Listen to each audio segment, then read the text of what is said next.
기차는 이미 3시간째 달리고 있었고 창밖은 오래전부터 어둠 외에는 아무것도 보이지 않았다. 미나는 아래층 침대에 누워 객실 천장을 바라보며 속으로 철로 이음매 소리를 세고 있었다. 어릴 적에는 자장가처럼 들렸던 그 규칙적인 덜컹거림이 지금은 왠지 잠을 이루지 못하게 했다. 옆 아래층 침대에서는 진우가 조용히 숨을 쉬고 있었다. 그는 기차가 서울역 승강장을 떠나자마자 금세 잠이 들었다. 그냥 눈을 감고 벽 쪽으로 돌아 눕자 끝이었다. 미나는 얇은 담요 아래로 보이는 그의 넓은 등을 10분쯤 바라보며 그에게 모든 것이 얼마나 쉽게 주어지는지 생각했다. 잠, 평온함, 자신감, 이 모든 것이 마치 태어날 때부터 그에게 내장된 것 같았다. 그들은 26 동갑이었다. 7개월 전인 5월에 결혼했다. 결혼식은 조촐했다. 미나의 아버지 박태준 회장은 딸을 완전히 외면했다고 말할 수 없을 정도의 금액만 예식에 보탰다. 하지만 그날 그의 얼굴에서 기쁨을 본 사람은 아무도 없었다. 그는 진우의 손을 건조하게 거의 형식적으로 잡았고 짧은 축사를 한 뒤 누구보다 먼저 자리를 떴다. 미나는 그때 못 본 척했다. 그녀는 척하는 데 능숙했다. 아버지와의 삶이 그것을 잘 가르쳐 주었다. 박 회장은 소위 자수성가한 사람이었다. 수도권에 여러 건물을 올린 건설 사업, 필요한 사무실과의 인맥. 그는 결코 소리치거나 발을 구르지 않았다. 그는 그저 상대방이 스스로 죄책감을 느끼게 만드는 눈빛을 보낼 줄 알았다.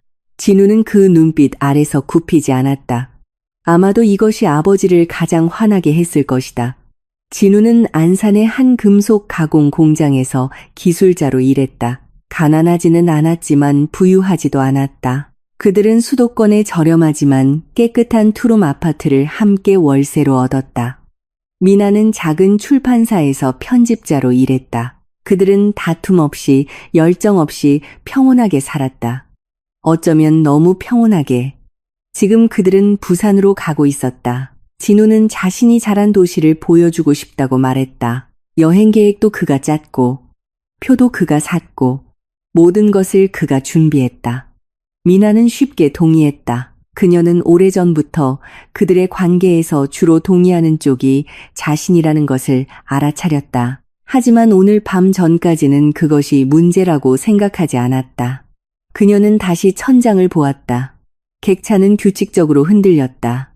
객실 벽 너머로 누군가 복도를 지나갔다. 조용한 발걸음, 거의 들리지 않는 소리. 미나가 눈을 감고 거의 잠이 들었을 때 객실 문이 갑자기 살짝 삐걱거렸다. 문은 사람이 겨우 비집고 들어갈 수 있을 만큼만 열렸다. 미나는 팔꿈치로 몸을 일으켰다. 문에는 50살쯤 되어 보이는 키가 작고 땅딸마막하며 제복을 입은 여승무원이 서 있었다. 미나는 기차에 탈 때 그녀를 본 적이 있었다. 그녀는 말없이, 사무적으로 불필요한 말없이 표를 확인했다. 이름은, 미나는 그녀의 명찰에 김영자라고 쓰여 있는 것을 얼핏 보았다. 지금 김영자는 문에 서서 미나를 쳐다보고 있었는데 그 표정을 업무상이라고 하기는 어려웠다. 그 눈빛에는 사적인, 거의 인간적인 무언가가 있었다. 그녀는 조금 더 가까이 다가와 몸을 숙였다. 그녀의 목소리는 바퀴 소리보다 잠든 진우의 숨소리보다 더 조용하게 겨우 들렸다. 다음 역에서 내려야 해요. 그녀가 말했다. 남편은 깨우지 말고 안 그러면 후회할 거예요. 미나는 자신이 이 말을 실제로 듣고 있다는 것을 바로 이해하지 못했다. 잘못 들었거나 꿈이거나 피로가 장난을 치는 것이라고 생각했다. 하지만 김영자는 떠나지 않았다. 그녀는 곁에 서서 이미 결정을 내리고 이제 다른 사람이 그 결정을 받아들이기를 기다리는 사람처럼 침착하고 단호하게 바라보았다. 네? 미나가 입술만으로 물었다. 다음 정거장은 20분 후예요. 가방 챙겨서 조용히 나가요. 하지만 왜요? 이해가 안 돼요. 지금은 안 돼요. 김영자는 잠든 진우를 힐끗 보며 말을 끊었다. 나중에 알게 될 거예요. 그냥 내가 시키는 대로 해요. 그리고 그녀는 나갔다. 문이 조용히 닫혔다. 미나는 몇 초간 움직이지 않고 앉아 자신의 숨소리에 귀를 기울였다. 숨은 고르지 않았다. 심장은 필요 이상으로 빨리 뛰었다. 그녀는 징조를 믿지 않았고 예감도 믿지 않았으며 밤에 설명도 없이 조언을 하러 오는 사람들도 믿지 않았다. 그녀는 편집자였고 말과 논리의 사람이었으며 모든 것에 이유가 있는 것을 좋아했다. 하지만 이 여자에게 그녀가 서 있던 방식, 바라보던 방식, 거의 소리 없이 말하던 방식에는 무시할 수 없는 무언가가 있었다. 신비주의도 예언도 아니었다. 불을 보기 전에 먼저 느끼는 연기 냄새처럼 살아있고 현실적인 무언가였다. 미나는 진우를 보았다. 그는 등을 돌리고 누워 고르게 숨을 쉬고 있었다. 어깨는 이완되어 있었다. 그는 정말 깊이 잠들어 있었다. 내가 지금 뭘 하는 거지? 그녀는 침대에서 일어나며 생각했다. 그녀의 움직임은 조심스러웠고 거의 기계적이었다. 불을 켜지 않고 무늬의 희미한 야간등에 의지해 침대 밑에서 자신의 여행 가방을 더듬어 찾았다. 서류, 휴대폰, 지갑, 몇 가지 옷이 들어있는 작은 가방이었다. 재킷을 걸치고 운동화에 발을 집어넣었다. 이 모든 행동을 마치 자신이 결정하는 것이 아니라 누군가 대신 결정해 주는 것처럼 했다. 기차가 속도를 줄이기 시작했다. 그것은 느껴졌다. 바퀴의 리듬이 약간 달라지고 앞으로 살짝 기울었다. 미나는 가방을 들고 객실 문으로 향했다. 복도는 텅 비어 있었다. 희미한 불빛이 객실 사이의 긴 통로를 비추고 있었다. 객차 끝 어딘가에 출입구가 빛나고 있었다. 미나는 뒤돌아보지 않고 가방을 옆구리에 끼고 그곳으로 걸어갔다. 이건 그냥 신경과민, 그냥 피로일 뿐이라고 스스로를 설득하며 출입구까지 가서 진정하고 다시 돌아올 거라고. 그녀가 객차 문에 거의 다다랐을 때 무언가가 그녀를 멈추게 했다. 소리도 목소리도 아니었다. 그냥 느낌. 김영자가 그녀의 눈을 바라볼 때 객실에서부터 솟아올랐던 바로 그 동물적인 감각이었다. 미나가 돌아섰다. 진우가 복도에 서 있었다. 그는 그녀에게서 5미터쯤 떨어진 곳에 바지만 입고 맨발로 말없이 서 있었다. 놀라움도 질문도 없이 그냥 그녀를 바라보고 있었다. 미나야, 어디가? 같은 말도 없었다. 오직 눈빛뿐이었다. 꺼진 텔레비전 화면처럼 평평하고 텅 빈 눈빛. 기차가 멈췄다. 창밖으로 작은 밤 기차역의 승강장이 스쳐 지나갔다. 몇 개의 가로등, 나무로 된 역사 건물, 주위의 어둠. 미나는 어떻게 객차 문을 열었는지 기억나지 않았다. 계단도 기억나지 않았다. 오직 그녀의 발이 승강장에 닿았을 때의 느낌만 기억했다. 단단하고 차갑고 현실적인. 그리고 그녀는 달렸다. 더 이상 뒤돌아보지 않고 생각하지 않고 그냥 앞으로 어둠 속으로 낯선 도시로. 설명할 수는 없지만 자신에 대해 아직 그녀 자신이 모르는 무언가를 알고 있는 그 눈빛으로부터 멀리 뒤에서 기차가 경적을 울리며 떠나갔다. 그리고 그녀는 승강장에 혼자 남았다. 손에는 가방을 들고 차가운 공기 속에 뜨거운 숨을 내쉬며 이름도 제대로 기억하지 못하는 도시에서 무슨 일이 일어났는지 이해하지 못한 채 오직 가슴 속에서 뜨거운 석탄처럼 타오르는 한 가지 확실한 폭만이 있었다. 무언가 잘못되었다는 것. 오래전부터 그녀는 그것을 느끼고 있었지만 단지 스스로 알려고 하지 않았을 뿐이다. 동이 트려면 아직 멀었다. 승강장은 거의 텅 비어 있었다. 몇 개의 희미한 가로등이 작은 나무 역사 건물을 비추고 있었다. 칠이 벗겨진 노란색 페인트, 그리고 보기에는 10년은 바꾸지 않은 듯한 유리 속 열차 시간표, 입구 옆 벤치, 쓰레기통, 벽에 달린 공중전화 한 대는 다른 시대의 말없는 증인이었다. 미나는 주위를 둘러보았다. 승강장에는 그녀 외에 단 2사람뿐이었다. 큰 보따리를 든 노인이 그녀 쪽은 쳐다보지도 않고 부지런히 출구로 끌고 갔다. 그리고 패딩을 입은 젊은 여자는 어떤 남자가 즉시 마중 나와 껴안고 여행 가방을 받아들고 데려갔다. 미나는 혼자 남았다. 그녀는 떠나는 기차의 꼬리를 바라보고 서 있었다. 붉은 불빛이 어둠 속에서 녹아내리다 완전히 사라졌다. 그리고 정적, 오직 바람 소리와 멀리서 들려오는 개 짖는 소리뿐. 주머니 속 휴대폰은 새벽 1시가 조금 넘었음을 알렸다. 미나는 화면을 보았다. 진우에게서 온 부재 중 전화 3통. 모두 최근 4분 사이에 걸려온 것이었다. 그녀는 다시 전화하지 않고 휴대폰을 주머니에 다시 넣고 석탄과 축축한 흙냄새가 나는 차가운 밤 공기를 깊이 들이마셨다. 생각해. 그녀는 스스로에게 말했다. 그냥 생각해. 역 이름은 진산이었다. 내릴 때 표지판에서 읽을 수 있었다. 강원도에 있는 작은 도시인 듯했다. 부산까지는 여기서 멀었고 서울도 마찬가지였다. 지갑 속 현금은 30만 원이 조금 넘었다. 카드도 있지만 만약 진우가 그녀의 이동 경로를 추적하려 한다면, 그리고 그녀는 갑자기 그것이 가능하다는 것을 깨달았다. 모든 거래가 신호등이 될 것이다. 그녀는 승강장을 나와 역 광장으로 갔다. 광장이라고 하기엔 거창했다. 작은 아스팔트 공터, 몇 대의 차, 셔터가 내려진 작은 가게 하나, 그리고 행운, 지붕에 택시 표시등이 있는 외로운 차 한 대가 보도 가장자리에 주차되어 있었다. 운전사는 좌석 등받이에 기댄 채 졸고 있었다. 미나가 유리를 두드렸다. 40대 후반에 면도를 하지 않고 털 칼라가 달린 재킷을 입은 남자가 눈을 뜨고 불만스럽게 그녀를 쳐다보았다. 그러다 상황을 파악한 듯했다. 젊은 여자가 혼자 밤 기차역, 그리고 그는 창문을 내렸다. 어디로? 그가 짧게 물었다. 지금 문 연 카페 같은 곳 있나요? 미나가 물었다. 그녀의 목소리는 예상보다 차분했다. 그녀 자신도 놀랐다. 운전사는 뒤통수를 긁었다. 24시간 하는 곳은 없어요. 근데 버스 터미널에 있는 터미널 카페는 금요일엔 새벽 3시까지예요. 오늘이 마침 금요일이네요. 거기로 가주세요. 7분 정도 차를 탔다. 미나는 창밖으로 잠든 도시를 보았다. 어두운 집 창문, 드문 가로등, 텅 빈 거리야.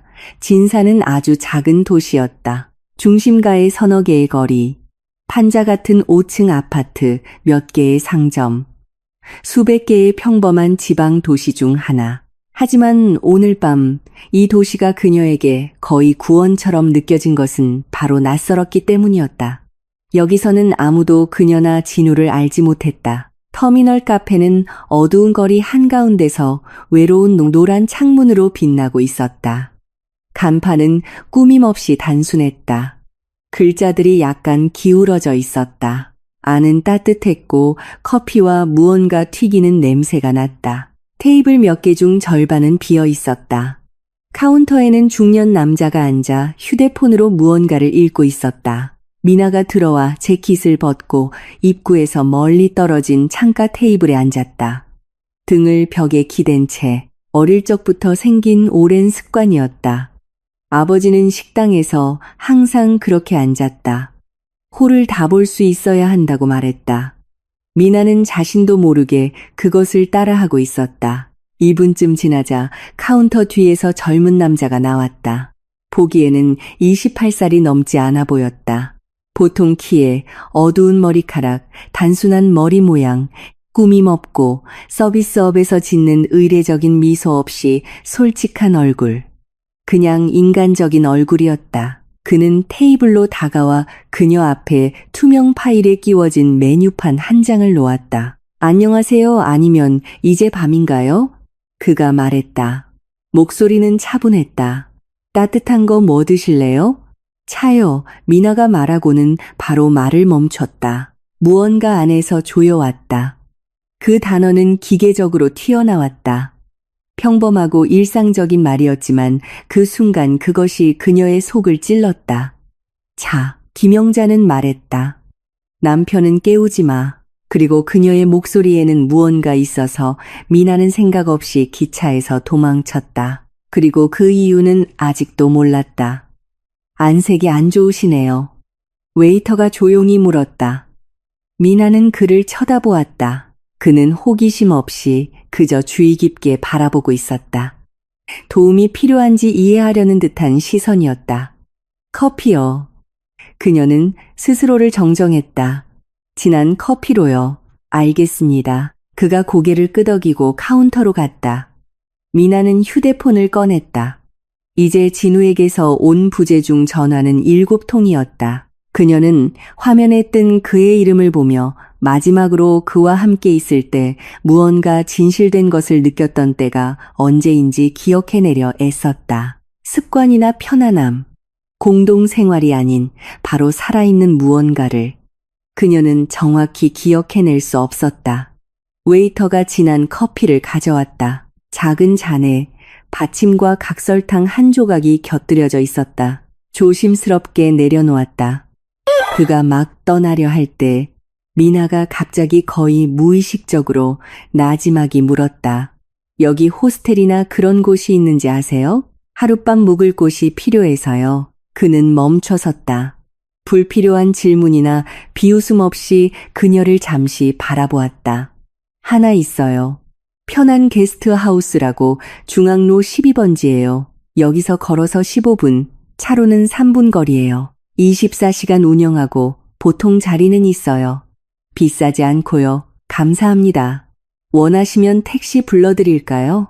아는 기사님 번호가 있는데 빨리 올 거예요. 미나는 잠시 침묵했다. 그리고 고개를 끄덕였다. 네, 부탁드려요. 그는 전화를 걸러갔다. 미나는 두 손으로 잔을 감쌌다. 손가락은 차가웠다. 창밖의 텅 빈 밤거리를 바라보았다. 생각은 말로 정리되지 않고 단편적인 이미지와 순간들만 맴돌았다. 기차 복도에 서 있던 진우, 평온한 눈빛, 한마디 말도 없이 객실 어둠 속에서 그녀에게 몸을 숙이던 김영자. 남편은 깨우지 마, 안 그러면 후회할 거야. 왜 그녀는 그런 말을 했을까? 그녀는 무엇을 알고 있을까? 도대체 무슨 일이 있었던 걸까? 웨이터는 몇 분 후에 돌아왔다. 택시는 10분 후에 올 거예요. 그는 옆 테이블에 앉았다. 너무 가깝지 않게 압박감을 주지 않을 정도의 거리였다. 제 이름은 현우예요. 그가 덧붙였다. 혹시 필요하면요. 미나요. 그녀가 대답했다. 그들은 잠시 침묵했다. 어색한 침묵이 아니라 서로 아무것도 설명할 필요가 없다는 것을 이해하는 그런 침묵이었다. 미나는 커피를 한 모금 마셨다. 뜨겁고 썼다. 바로 그녀에게 필요한 것이었다. 자주 그러세요? 그녀는 자신도 모르게 물었다. 밤에 낯선 사람들을 돕는 거요. 현우는 입꼬리만 살짝 올려 작게 미소 지었다. 도움이 필요한 사람이 보일 때요. 네, 어렵지 않아요. 택시는 정확히 10분 후에 왔다. 미나는 커피 값을 계산하고 재킷을 걸쳤다. 문가에서 돌아섰다. 고마워요.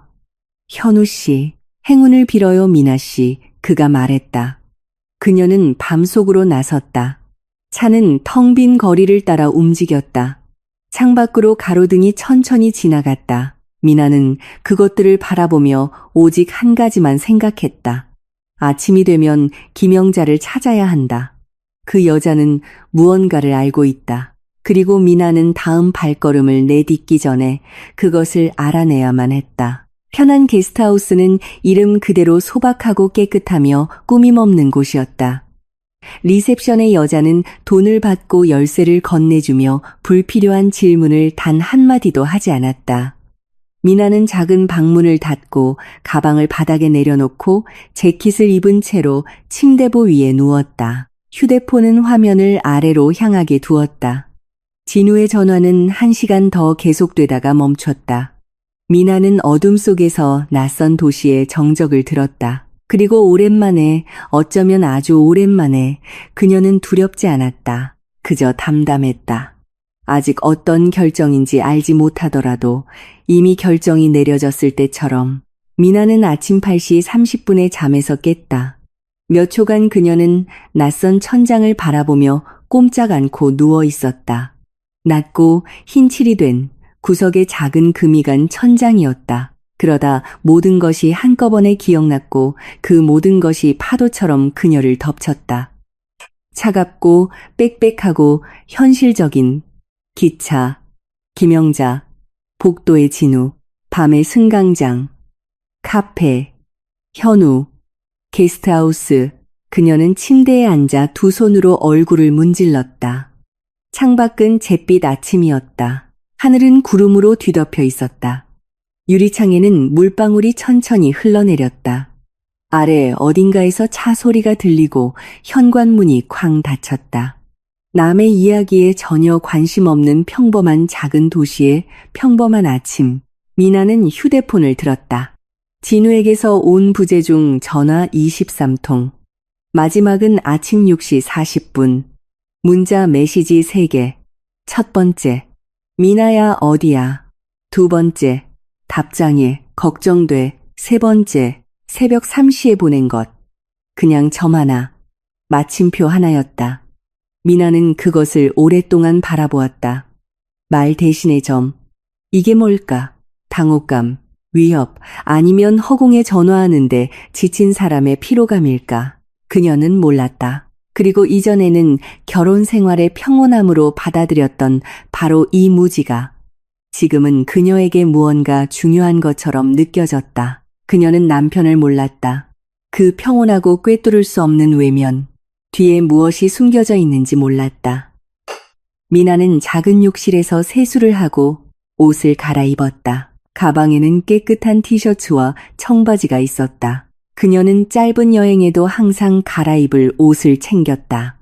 예상치 못한 상황에 대비하는 편집자로서의 습관이었다. 수돗물을 마시고 휴대폰을 주머니에 넣었다. 이제 김영자를 찾을 차례였다. 이 생각은 깨어난 순간부터 그녀를 떠나지 않았다. 그 승무원은 무언가를 알고 있었다. 그녀는 밤에 남의 객실에 들어와 생각할 수 있는 모든 규칙을 어겼다. 위험을 무릅쓰고 바로 그런 말을 했다. 사람들은 이유 없이 그렇게 행동하지 않는다. 그렇다면 이유가 있었고 미나는 그것을 알아내야만 했다. 그녀는 휴대폰에서 브라우저를 열고 검색을 시작했다. 코레일 공식 웹사이트, 고객의 소리, 승객을 위한 양식, 고객센터 번호를 찾아 전화했다. 자동 응답기가 상담원 연결을 기다리라고 안내했다. 미나는 4분을 기다렸고 마침내 지치고 전문적으로 정중한 여성의 실제 목소리가 들렸다. 안녕하세요. 코레일 고객센터입니다. 무엇을 도와드릴까요? 안녕하세요. 미나가 차분하게 말했다. 어제 출발한 서울발 부산행 KTX 117호 열차 승객입니다. 저희 칸 승무원과 연락하고 싶습니다. 이름은 김영자 씨입니다. 5호차였습니다. 잠시 침묵. 실례지만 어떤 일로 연락하시려는 건가요? 미나는 잠시 생각했다. 객차에 개인 물품을 두고 내렸습니다. 휴대폰이요. 찾았는지 확인하고 싶어서요. 그것은 거짓말이었다. 의심을 사지 않는 간단하고 깔끔한 거짓말. 그녀 안의 편집자가 자동으로 가장 그럴듯한 버전을 선택했다. 잠시만 기다려주세요. 상담원이 말했다.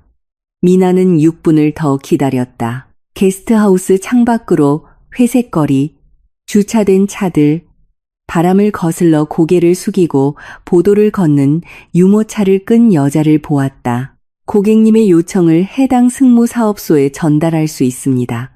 마침내 상담원이 말했다. 하지만 직원의 개인 연락처는 제공해 드릴 수 없습니다. 이해합니다. 미나가 말했다. 그럼 5호차 승객 박미나가 다시 전화해달라고 전해주십시오. 그리고 사업소 번호를 알려주시면 제가 공식적으로 문의서를 작성하겠습니다. 그녀는 번호를 받아 적고 감사 인사를 하고 전화를 끊었다. 그리고 사업소 이메일 주소로 짧고 정중하며 명확한 이메일을 썼다. 열차 번호, 객차, 날짜, 그리고 자신의 전화번호를 명시했다. 불필요한 세부 사항 없이 그저 직원과의 연락을 요청하는 내용이었다. 보내고 휴대폰을 주머니에 넣었다. 이제 기다리는 일만 남았다. 미나는 기다리는 것을 싫어했다. 행동하는 것을 좋아했다. 하지만 때로는 기다림 자체가 행동이 되기도 한다. 조건을 만들고 그것이 작동할 시간을 주는 것. 그녀는 그것을 이해했다. 아래층 작은 공동 주방으로 내려갔다. 그곳에는 이미 신문을 든 노인 한 분이 차를 마시고 있었다. 그는 아침 인사로 말없이 고개를 끄덕였다. 미나는 인스턴트 커피를 타서 찬장에서 다른 투숙객이 남기고 간 크래커를 찾았다. 옆에는 드세요라는 쪽지가 있었다. 몇 개를 먹고 커피로 넘겼다. 생각했다. 7개월의 결혼 생활. 그들은 거의 2년 전 공통의 지인을 통해 진우가 참석하게 된 출판사 회식에서 만났다. 그는 그녀가 익숙한 주변 사람들과는 달랐다. 부유하지도 출세지향적이지도 세련되거나 계산적이지도 않았다. 그냥 솔직하게 말하고 활짝 웃고 좋은 인상을 주려 애쓰지 않는 사람이었다. 그것이 그때 그녀의 마음을 사로잡았다. 아버지는 알게 되었을 때 짧게 말했다. 그 사람이 너랑 격이 안 맞는다는 거 아니? 미나는 격이 맞는 사람을 찾는 게 아니라 사람을 찾는 거라고 대답했다. 박 회장은 입술을 오므리고 더 이상 그 주제를 꺼내지 않았다. 하지만 미나는 느꼈다. 그는 포기하지 않았다. 그저 기다리고 있을 뿐이었다. 이제 그녀는 생각했다. 아버지는 내가 모르는 무엇을 알고 있었을까? 휴대폰이 진동했다. 모르는 번호였다. 여보세요. 미나가 긴장하며 받았다. 박미나입니다. 여성의 목소리였다. 젊지 않고 약간 쉰 소리가 났다. 네, 김영자입니다. 메시지 전달받았습니다. 미나는 식탁에서 일어나 신문을 든 노인에게서 멀리 떨어진 복도로 나갔다. 김영자 씨, 그녀가 조용히 말했다.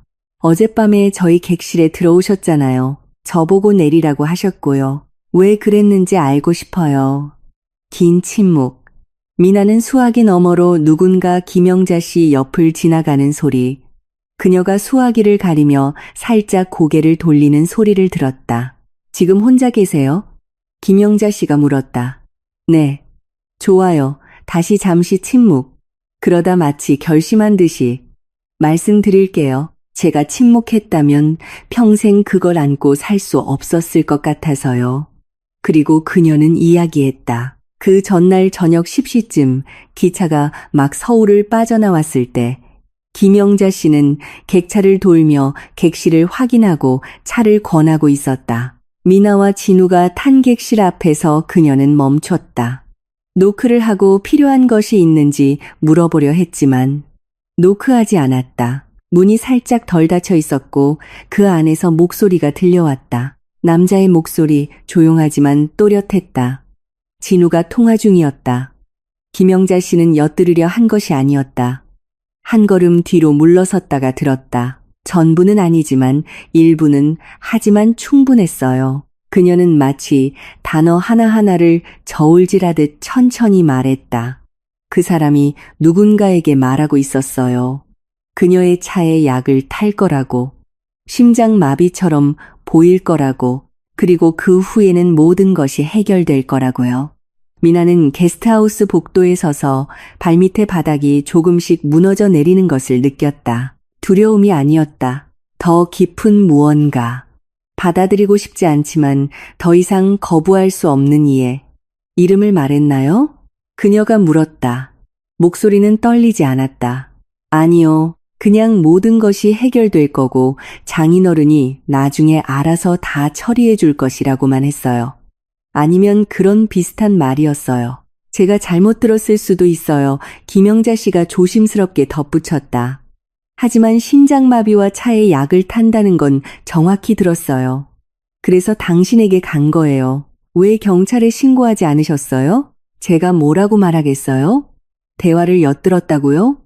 말뿐인 증언이잖아요. 당신은 이미 기차에 없었을 텐데요. 다음 역에서 내렸으니까.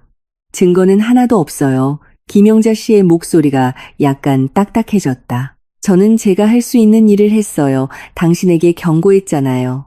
미나는 복도 벽에 등을 기댔다. 감사합니다. 그녀가 말했다.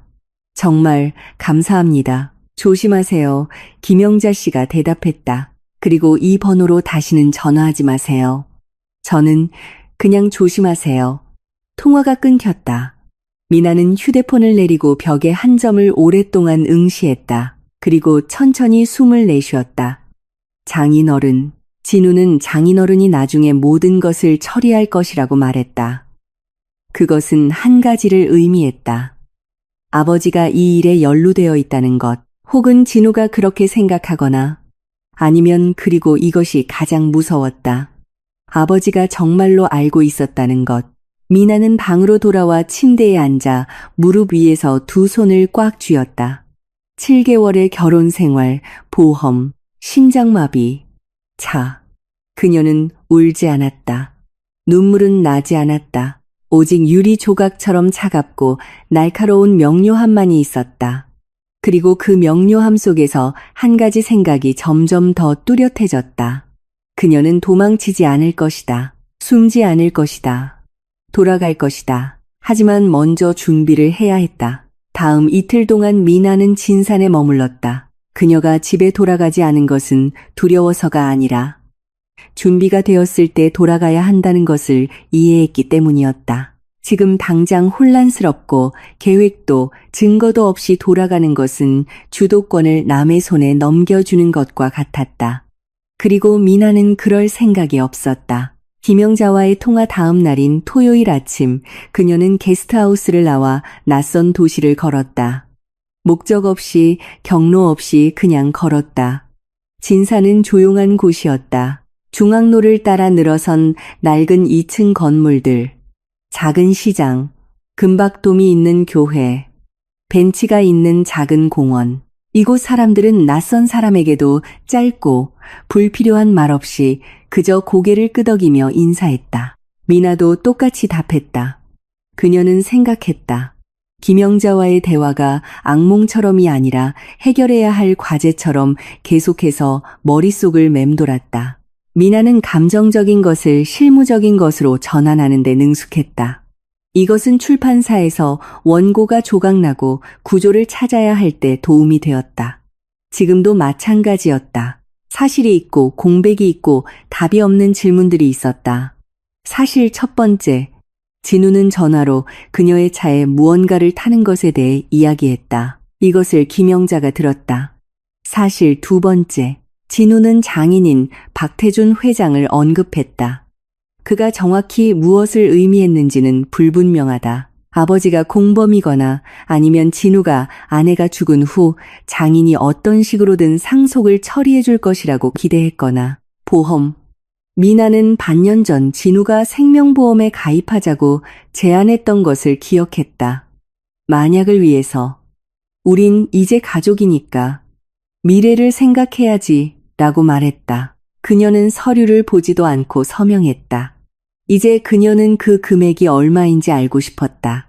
사실 세 번째, 진우는 기차 복도에 서서 말없이 그녀의 뒷모습을 바라보았다. 부르지도 쫓아오지도 않고 그저 바라보기만 했다. 이것은 겁먹거나 당황한 사람의 행동이 아니다. 이것은 계산하는 사람의 행동이다. 공백 첫 번째, 그녀는 진우가 정확히 누구와 통화했는지 몰랐다. 김영자의 목소리가 유일한 증거이며 법정에서는 아무런 효력이 없다. 공백 두 번째, 그녀는 그가 정확히 무엇을 타려고 했는지 그리고 그 물질이 지금 어디에 있는지 몰랐다. 공백 세 번째, 그녀는 아버지가 알고 있었는지 몰랐다. 미나는 작은 가게에서 공책과 펜을 샀다. 오랜 습관이었다. 그녀는 항상 손으로 쓸 때 생각이 더 잘 정리되었다. 게스트하우스로 돌아와 창가 책상에 앉아 기록하기 시작했다. 감정이 아닌 오직 구조만을 무엇을 아는가? 무엇을 알아내야 하는가? 무엇을 해야 하는가? 토요일 저녁이 되자 그녀에게는 계획이 생겼다. 최종적인 것은 아니지만 실행 가능한 계획이었다. 첫째, 바로 집에 돌아가지 않고 며칠 후에 돌아간다. 진우에게 시간을 준다. 그녀가 당황하고 겁먹고 공황 상태로 도망쳤다고 생각하게 만든다. 그가 긴장을 풀게 한다. 둘째, 돌아오면 역할을 연기한다.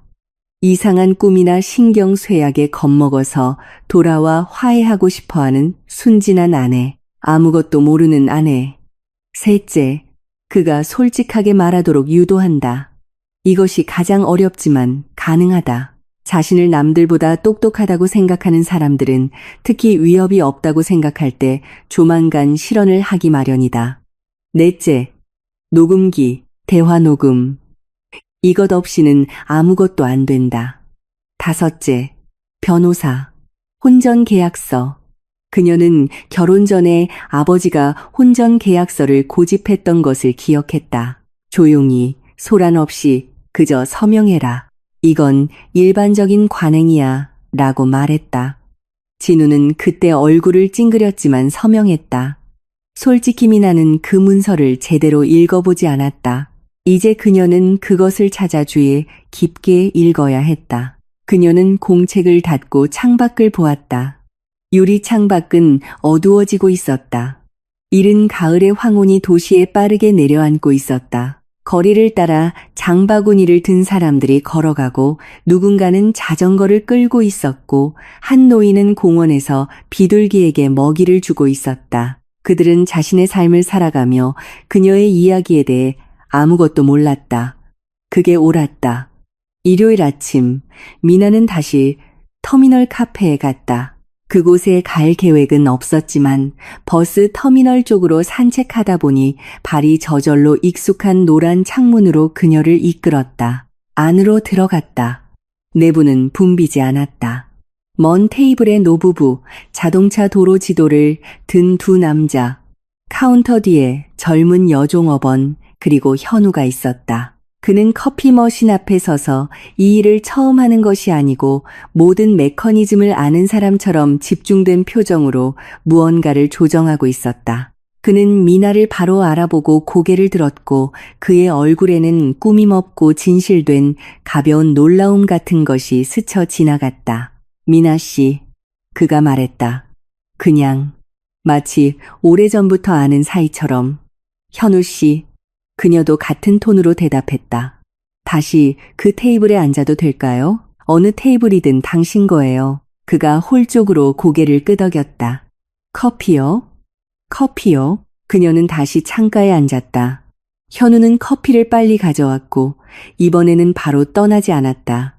잔을 놓고 잠시 침묵하더니 맞은편에 앉았다. 강요하지 않고 오직 몸짓 하나로 허락을 구하는 사람처럼. 도시에 남으셨네요. 그가 말했다. 질문이 아닌 단정이었다. 며칠 동안요. 미나가 대답했다. 괜찮으세요? 그녀는 그를 보았다. 현우는 호기심 없이 이야기를 캐내려는 욕심 없이 평온하게 바라보았다. 그냥 바라보았고 그 시선에는 진실을 말하고 싶게 만드는 무언가가 있었다. 완전히는 아니에요. 그녀가 솔직하게 말했다. 하지만 해결할 거예요. 그는 고개를 끄덕였다. 추가 설명이나 조언, 도움이 필요하신가요? 같은 말 없이 그것을 대답으로 받아들였다. 미나는 어떤 말보다도 그 침묵에 감사했다. 그들은 나중에 바로가 아니라 서서히 이야기를 나누었다. 두 사람이 충분히 오래 함께 앉아 있으면 침묵이 저절로 말로 바뀌는 것처럼 현우는 터미널 카페에서 3년째 일하고 있다고 말했다. 옆 도시에서 와서 자기 사업을 할 돈을 모으고 싶었는데 아직 잘 안 되지만 서두르지 않는다고 했다. 자기 연민 없이 그저 사실처럼 말했다. 미나는 편집자로 일한다고 말했다.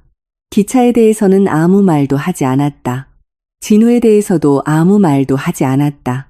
그것은 지금 그녀의 이야기가 아니었다. 하지만 이 일요일 아침, 비뚤어진 간판과 작은 잔에 담긴 커피가 있는 이 카페에는 너무나 단순하고 진실된 무언가가 있어서 미나는 자신이 마지막으로 이렇게 불안 없이 역할 없이 말을 미리 계산할 필요 없이 앉아 있었던 때가 언제인지 기억나지 않는다는 것을 깨달았다. 그냥 앉아서 그냥 이야기하고 그냥 존재했다.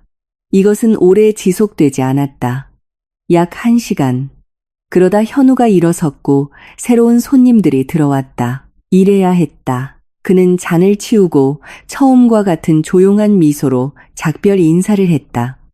또 오세요. 그가 말했다. 또 올게요. 미나가 대답했다.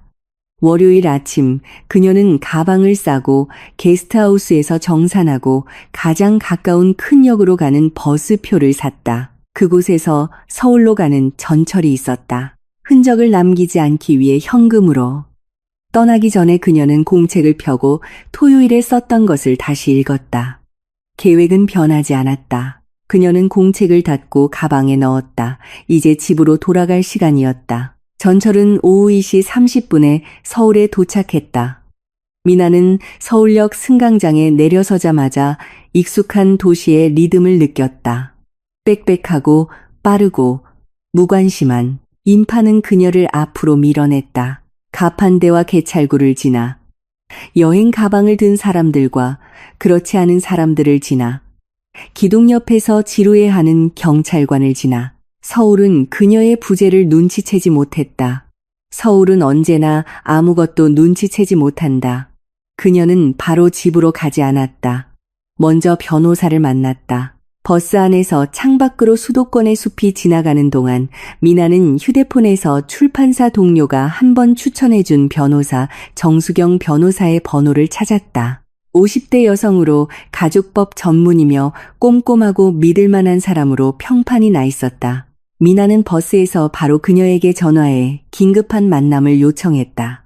정 변호사는 불필요한 질문 없이 오후 4시로 시간을 정했다. 변호사 사무실은 청담동에 있었고 작고 엄숙하며 벽에는 나무 패널이, 선반에는 서류철이 빽빽하게 들어차 있었다. 정 변호사는 미나가 상상했던 바로 그 모습이었다. 키가 작고 얇은 태양경을 썼으며 짧게 자른 어두운 머리에 좀처럼 놀라기 힘든 사람의 눈빛을 하고 있었다.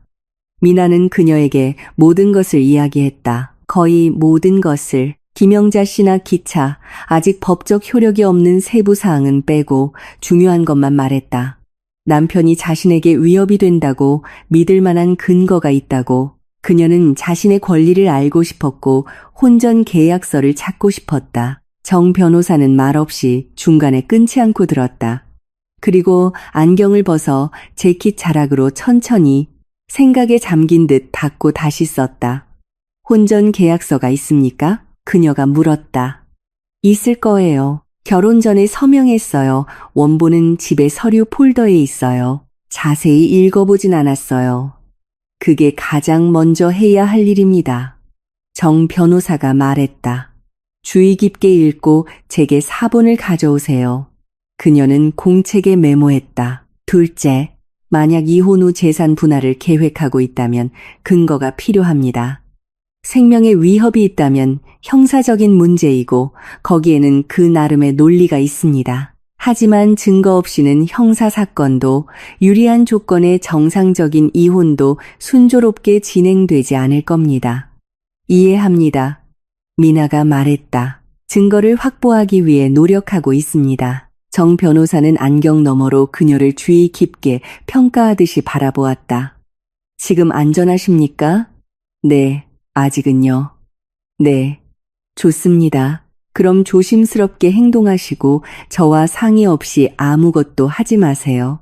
미나는 6시가 조금 넘어 사무실을 나왔다.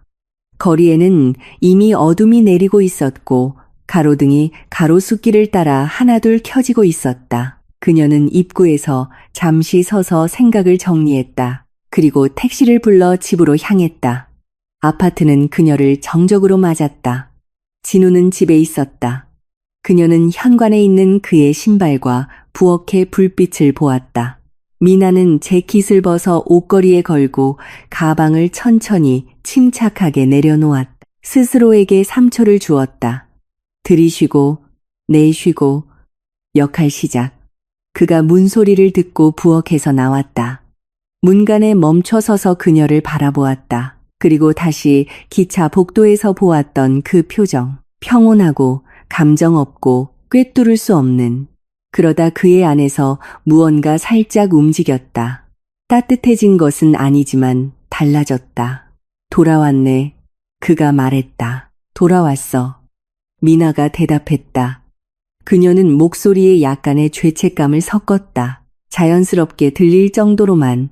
진우 씨, 설명할 게 있어. 듣고 있어.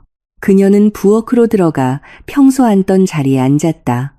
힐끗 주위를 둘러보았다. 모든 것이 그대로였다.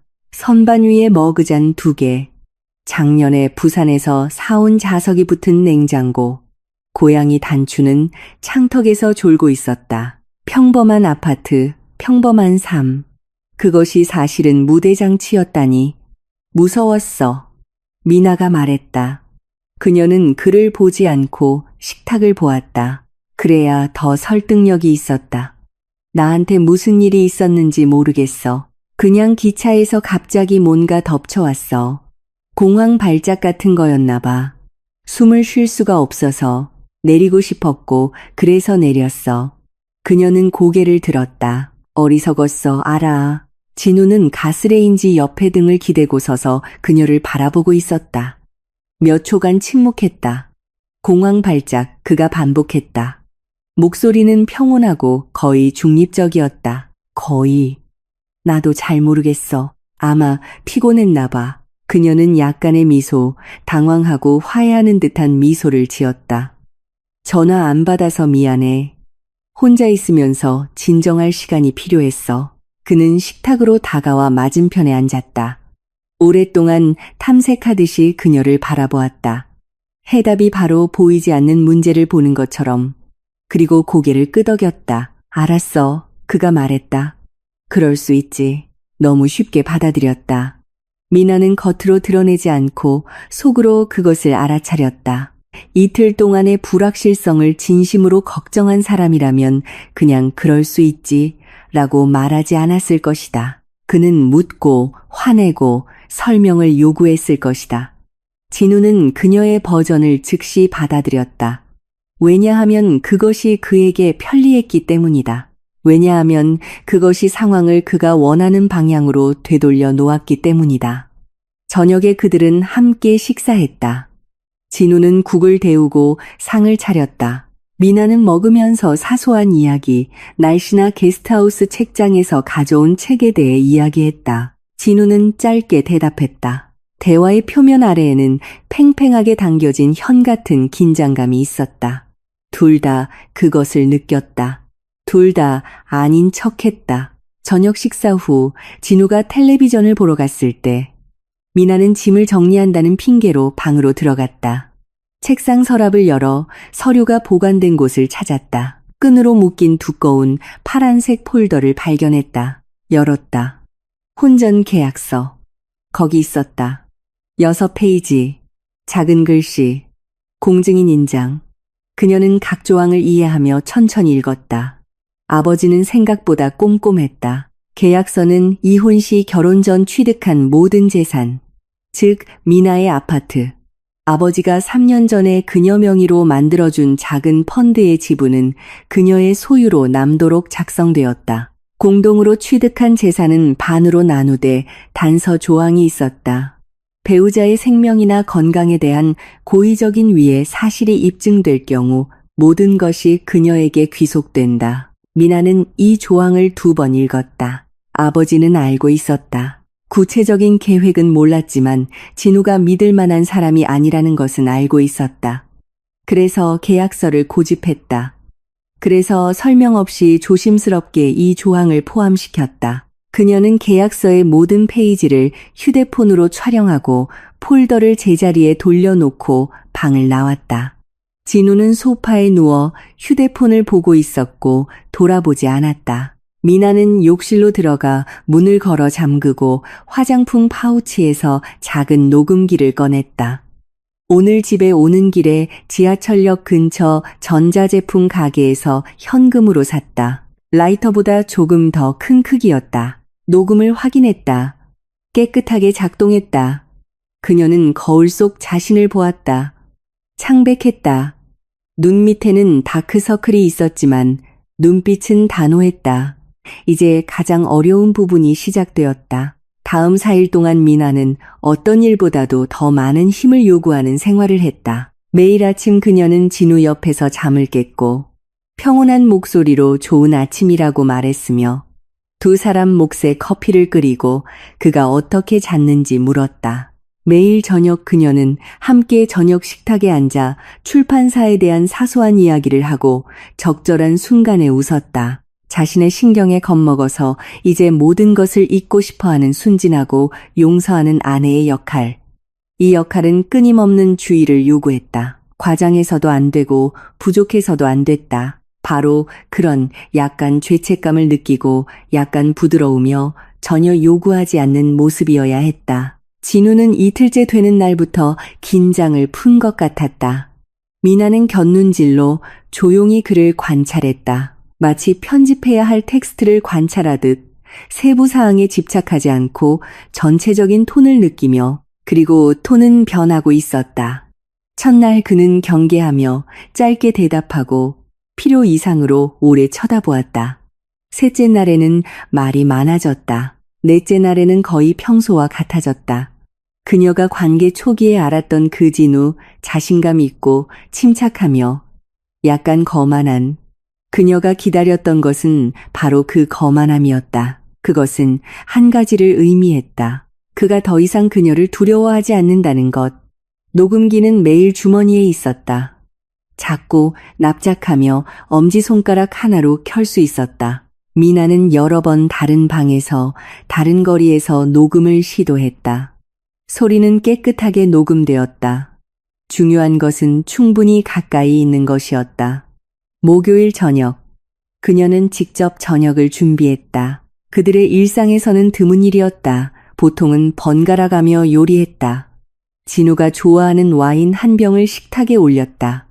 낮에 집 근처 가게에서 산 작은 초에 불을 붙였다. 이 모든 것이 무대 장치의 일부였다. 실내의 분위기, 우리가 다시 함께라는 분위기, 모든 것이 괜찮다는 분위기. 진우가 퇴근해서 차려진 식탁을 보고 눈썹을 살짝 치켜들었다. 무슨 날이야? 그가 물었다. 그냥. 미나가 대답했다. 부드럽게 과하지 않게 미소 지었다. 집에서 평범한 저녁을 보내고 싶었어. 그는 신발을 벗고 옷을 갈아입고 식탁에 앉았다. 미나는 와인을 따랐다. 그들은 조용히 잔을 부딪혔다. 유리와 유리. 진우는 한 모금 마시고 만족스럽게 고개를 끄덕였다. 미나는 잔을 손에 들고 거의 마시지 않았다. 대화는 쉽게, 너무 쉽게 흘러갔다. 두 사람이 깊이를 건드리지 않고 표면적인 이야기만 할 때처럼 진우는 직장 이야기를 했다.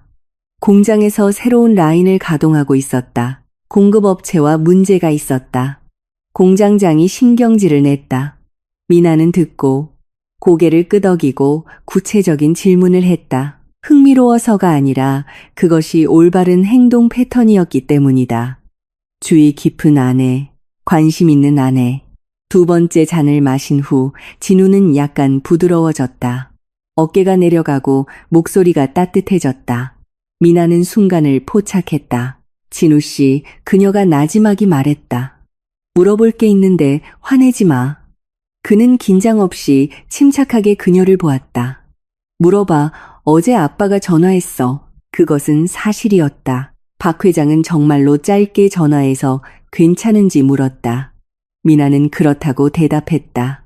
아빠가 이상한 말을 했어. 당신이랑 아빠랑 보험에 대해 이야기했다면서. 이것은 확인이었다. 얼음 위를 걷는 첫걸음처럼 조심스러웠다. 미나는 그런 대화가 있었는지 정확히 몰랐지만 진우의 반응으로 많은 것을 알 수 있었다. 그의 표정은 변하지 않았다. 하지만 잔을 쥔 손가락이 거의 눈에 띄지 않게 살짝 쥐어졌다. 보통 이야기였어. 그가 말했다. 별거 아니야.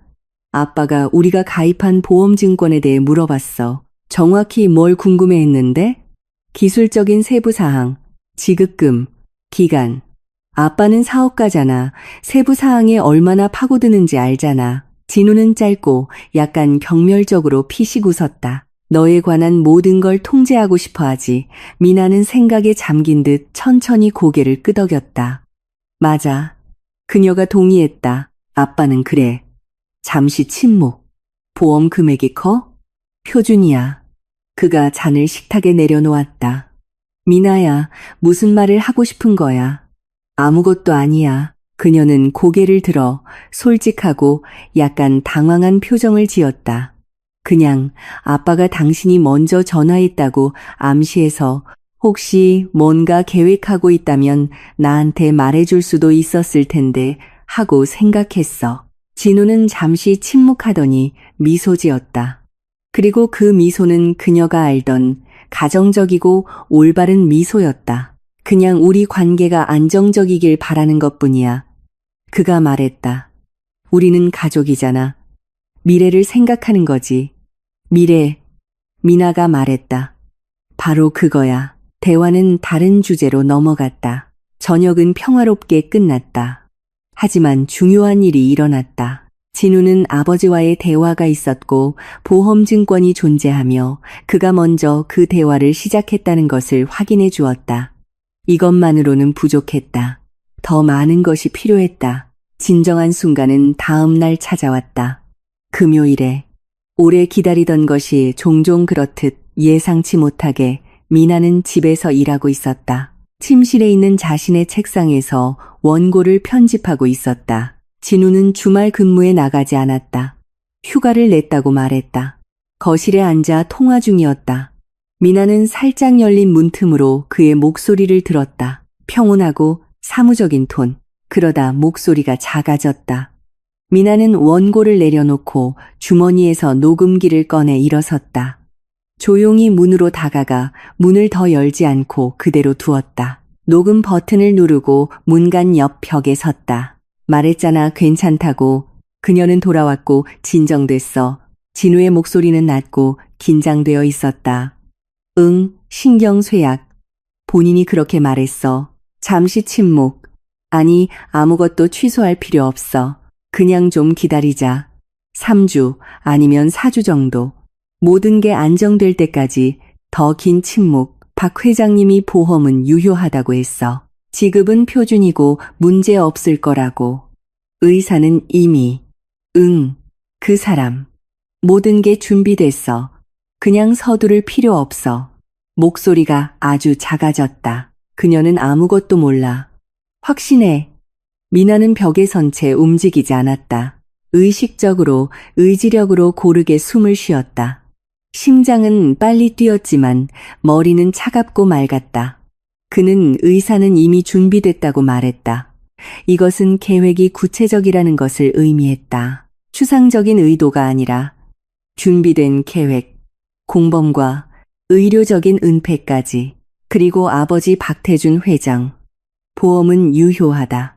미나는 아버지가 완전한 공범인지 아니면 그저 진우의 손에 들린 편리한 도구, 그의 이름과 인맥이 계획을 그럴듯하게 만들어주는 사람이었는지 알 수 없었다. 그것은 따로 알아내야 할 일이었지만 지금은 중요하지 않았다. 중요한 것은 다른 것이었다. 녹음은 계속되고 있었다. 그녀는 벽에 약 2분 더 서 있었다. 진우가 통화를 마치고 소파에서 일어나는 소리가 들렸다. 미나는 소리 없이 책상으로 돌아와 녹음기를 주머니에 넣고 원고를 손에 들었다. 1분 후 진우가 방을 들여다보았을 때 그녀는 페이지를 약간 찌푸리며 앉아서 읽고 있었다. 뭐 필요한 거 있어? 그녀가 고개를 들며 물었다. 아니, 그가 말했다. 그냥 나 아직 2시간 정도 더 일해야 할 것 같아. 알았어. 그가 떠났다. 미나는 원고를 책상에 내려놓고 주머니에 손을 넣어 녹음기를 꽉 쥐었다. 작고 체온으로 따뜻했다. 됐다. 이제 그녀에게는 필요한 것이 있었다. 마지막으로 가장 중요한 일을 할 시간이었다. 토요일 아침 미나는 정수경 변호사에게 전화했다. 그녀는 마치 전화를 기다렸다는 듯이 바로 받았다. 미나는 짧게 말했다. 녹음 파일이 있어요. 정 변호사는 이 시간 안에 오라고 했다. 미나는 진우에게 출판사에 간다고 말했다. 긴급한 수정 작업이 있다고. 작가가 기다린다고. 진우는 휴대폰에서 눈을 떼지 않고 고개를 끄덕였다. 그녀는 가방을 들고 나갔다. 밖은 잿빛이고 추웠다. 11월 말의 날씨가 느껴졌다. 미나는 지하철역까지 빠른 걸음으로 걸었다. 주머니에 손을 넣은 채 왼손은 녹음기에 녹음한 순간부터 그것을 놓지 않았다. 마치 사라질까 두려운 것처럼. 정수경 변호사의 사무실은 따뜻하고 조용했다. 변호사는 불필요한 말 없이 그녀를 맞이하고 의자를 가리켰다. 녹음기를 둘 사이의 책상 위에 놓고 재생 버튼을 눌렀다. 그들은 함께 들었다. 녹음은 선명했다. 진우의 목소리는 알아들을 수 있었고 침착하고 사무적이었다. 3주 아니면 4주 정도. 의사는 이미 준비됐어. 보험은 유효해. 그녀는 아무것도 몰라. 정 변호사는 녹음을 멈추고 안경을 벗어 녹음기 옆 책상에 놓았다. 몇 초간 창밖을 말없이 집중해서 바라보았다. 심각하군요. 그녀가 마침내 말했다. 매우 심각합니다. 이해합니다. 녹음은 그의 동의 없이 이루어졌습니다. 한국 법에서는 이것이 애매한 영역입니다. 다른 사실들과 함께라면 법원에서 간접 증거로 채택될 수 있습니다. 하지만 그 자체만으로는 형사 사건에 충분하지 않습니다. 구체적인 물질도 직접적인 자백도 공범의 이름도 없으니까요. 변호사는 잠시 침묵했다. 이혼 소송에서는 이야기가 다릅니다. 여기서는 효과가 있어요. 그를 감옥에 보내고 싶지 않아요. 미나가 말했다. 정 변호사는 그녀를 주의 깊게 바라보았다. 설명해 주시죠. 제가 경찰에 가면 수사가 시작될 겁니다. 저는 신문을 받으러 다니게 될 거고요. 모든 것이 몇 년간 길어질 겁니다. 그의 변호사는 녹음 파일을 조각낼 겁니다. 편집, 문맥, 도발이라고 말하겠죠. 그가 말한 의사는 아마도 찾을 수 없는 평범한 지인일 겁니다. 미나는 분노 없이 차분하게 말했다. 저는 다른 것을 원해요. 저는 이 결혼에서 그가 아무것도 남기지 못하고 왜 그렇게 되었는지 알게 하고 싶어요. 정 변호사는 그녀를 오랫동안 바라보았다.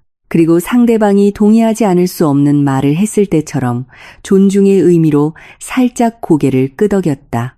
혼전 계약서는 검토하셨습니까? 네. 모든 페이지를 사진 찍었어요. 미나는 휴대폰을 꺼내 사진을 찾아 변호사에게 건넸다. 정 변호사는 천천히 넘기며 주의 깊게 읽었다. 그녀의 얼굴은 전문적으로 평온했지만 어느 순간 입꼬리가 살짝 떨렸다. 미소는 아니었지만 그의 가까운 무언가였다. 아버님은 매우 신중한 분이시군요. 그녀가 말했다. 이제야 이해가 되기 시작하네요. 사항 3단락. 변호사가 휴대폰 화면을 손가락으로 두드렸다. 배우자의 생명이나 건강에 대한 고의적인 위해가 입증될 경우 공동으로 취득한 모든 재산은 전액 상대방에게 귀속된다. 이것은 공증되었고 합법적이며 당신의 가장 중요한 도구입니다. 녹음 파일이 간접 증거라면 이혼 소송에서 어떻게 이것을 증명할 수 있을까요? 녹음 파일과 증인의 증언을 합치는 겁니다. 정 변호사가 말했다. 기차에서 그의 대화를 들은 사람이 있지 않습니까? 그녀가 증언할 준비가 되어 있다면 설령서면 진술서 형태라 할지라도 그것은 이미 종합적인 증거가 됩니다. 법원은 혼전 계약서에 이러한 조항을 적용하기 위해 항상 형사 판결을 요구하지는 않습니다. 민사 소송에서 설득력 있는 증거 기반이면 충분합니다. 미나는 김영자 씨를 그녀가 조심스럽게 작은 목소리로 자신이 어떤 위험을 감수하는지 분명히 이해하며 말했던 것을 생각했다. 그녀와 이야기해 보겠습니다. 그녀가 말했다. 좋습니다. 정 변호사는 몇 가지 메모를 했다. 이제 아버님에 대해 녹음 파일에서 진우 씨가 그를 언급했다고 하셨죠. 박 회장님이 보험은 유효하다고 했어. 이것은 아버님이 계획을 알고 있었다는 것을 의미할 수 있습니다. 미나는 잠시 침묵했다. 아니면 진우가 대화에서 설득력을 높이기 위해 그의 이름을 이용했을 수도 있고요. 공범에게 모든 것이 최고위층에서 합의되었다는 것을 이해시키기 위해서요. 가능합니다. 변호사가 동의했다. 아버님과 이야기할 준비가 되셨습니까? 네, 오늘 바로요. 정수경 변호사의 사무실에서 미나는 명확한 행동 계획과 휴대폰에 담긴 혼전 계약서 4본을 가지고 나왔다. 지하철에 들어가기 전에 차가운 11월 바람이 부는 건물 입구에서 바로 아버지에게 전화했다. 박 회장은 두 번째 벨소리에 받았다. 미나야, 목소리는 언제나처럼 건조하고 사무적이었다. 아빠, 오늘 뵈어야겠어요. 중요한 일이에요. 짧은 침묵. 6시까지 오너라. 아버지는 서울 잠실에 살았다. 공원이 내려다 보이는 8층의 넓은 아파트. 미나는 정확히 6시에 도착했다. 박 회장이 직접 문을 열었다. 가사도우미는 토요일에 일하지 않았다. 그는 평상복 차림이었다. 어두운 스웨터, 바지, 슬리퍼. 재킷을 입지 않으니 더 늙어 보였다. 아니면 그녀가 그냥 전에는 눈치채지 못했던 것일 수도. 그들은 서재에 앉았다. 진지한 대화가 있을 때는 항상 그랬다. 아버지는 책상에, 미나는 맞은편 의자에 어릴 적 성적표에 대해 설명하러 왔을 때처럼. 진우가 보험증권 때문에 아빠한테 전화했었죠? 그녀가 서론 없이 말했다. 최근에 그 사람이랑 그 얘기 하셨어요? 아버지는 서두르지 않고 차분하게 그녀를 보았다. 했다. 그가 말했다. 정확히 무슨 얘기였는데요? 지급 조건에 대해 물어봤다. 기술적인 세부 사항. 박 회장이 눈을 살짝 찌푸렸다. 어떻게 아느냐? 그 사람 통화하는 걸 들었어요. 미나가 녹음기를 꺼내 녹음을 틀었다. 아버지는 움직이지 않고 들었다. 녹음이 진행될수록 그의 얼굴은 점점 더 굳어졌다. 박 회장님이 보험은 유효하다고 했어. 라는 구절이 나왔을 때 그는 코로 길게 천천히 숨을 내쉬었다. 미나가 녹음을 멈췄다. 침묵은 아마 30초 정도 지속되었다. 몰랐다. 아버지가 말했다. 목소리는 낮고 특유의 사무적인 건조함이 없었다. 그는 평범한 질문처럼 보험에 대해 물었다. 그게 무엇을 위한 것인지 이해하지 못했다. 평범한 재정적 신중함이라고 생각했다. 처음부터 그 사람을 좋아하지 않으셨잖아요. 좋아하지 않았다. 박 회장이 지체 없이 동의했다. 하지만 이건 다른 문제다. 네가 죽기를 바라지는 않았다, 미나야. 그녀는 오랫동안 탐색하듯이 그를 보았다. 거짓을 찾으려 했지만 찾지 못했다. 아버지는 많은 것을 숨길 줄 알았지만 이것은 아니었다. 그는 당황했다. 진심으로 그가 아빠를 이용한 거예요. 그녀가 말했다.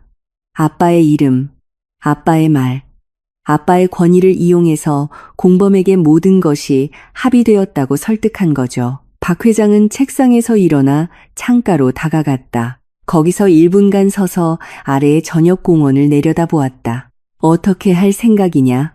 그가 물었다. 이혼할 거예요. 미나가 대답했다. 혼전 계약서에 따라서요. 그는 아무것도 없이 떠나게 될 거예요. 경찰은? 아니요. 아버지가 돌아섰다. 그녀를 바라보는 그의 눈빛에는 그녀가 이전에는 본 적 없는 무언가가 있었다. 자부심이 아니라 더 복잡한 무언가.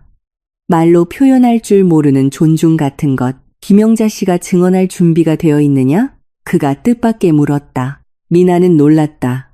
그는 녹음을 주의 깊게 들었다. 아직 물어보지 않았지만 시도해 볼 거예요. 변호사는 내가 도와주마. 박 회장이 말했다. 최고로 논의할 여지 없다. 정수경 변호사님이 잘하실 거예요. 미나가 차분하게 대답했다. 아버지는 살짝 고개를 끄덕였다.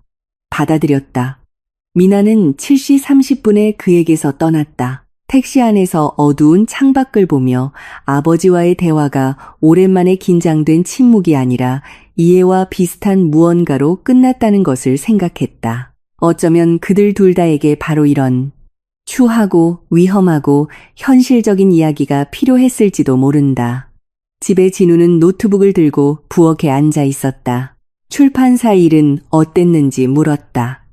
미나는 괜찮았어. 수정 작업 때문에 오래 걸렸어라고 대답했다. 그가 고개를 끄덕였다. 그녀는 방으로 들어가 문을 닫고 휴대폰을 꺼냈다. 김영자 씨에게 짧은 메시지를 썼다. 도움이 필요합니다. 가능하실 때 전화 주세요. 중요한 일입니다. 보내고 휴대폰을 책상에 놓았다. 창밖은 어두워지고 있었다. 마지막 한 걸음만 남았다. 김영자 씨는 일요일 아침에 다시 전화했다. 미나는 혼자 있었다. 진우는 주말임에도 불구하고 공장에 갔다. 공급업체 문제를 해결해야 한다고 했다. 그녀는 커피를 마시며 부엌 식탁에 앉아 있을 때 휴대폰이 진동했다. 모르는 번호였지만 그녀는 이미 누구의 목소리인지 알고 있었다. 여보세요. 김영자 씨가 말했다. 목소리는 처음처럼 조심스러웠다. 모르는 노크 소리에 문을 천천히 안전고리를 걸고 여는 사람처럼. 김영자 씨, 미나예요. 5호차의 그 승객이요. 잠시 침묵. 전화하지 말라고 하셨던 거 기억하지만 제가 메신저로 연락드렸고 직접 다시 전화하셨잖아요. 그건 대화할 준비가 되셨다는 뜻이라고 생각해요. 수화기 너머에서 잠시 침묵이 흘렀다. 무엇을 원하시죠? 김영자 씨가 물었다. 제게 전화로 말씀해 주셨던 것을 다시 한번 공식적으로 말씀해 주셨으면 해요. 서면 진술서요. 공증인 앞에서요. 직접 들으신 것만요. 날짜, 기차, 객차, 들으신 말들. 그 외에는 아무것도요.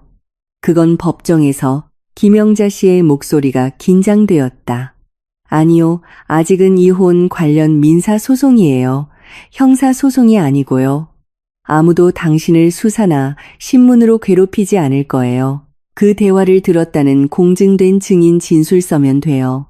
미나는 압박 없이 차분하고 명확하게 말했다.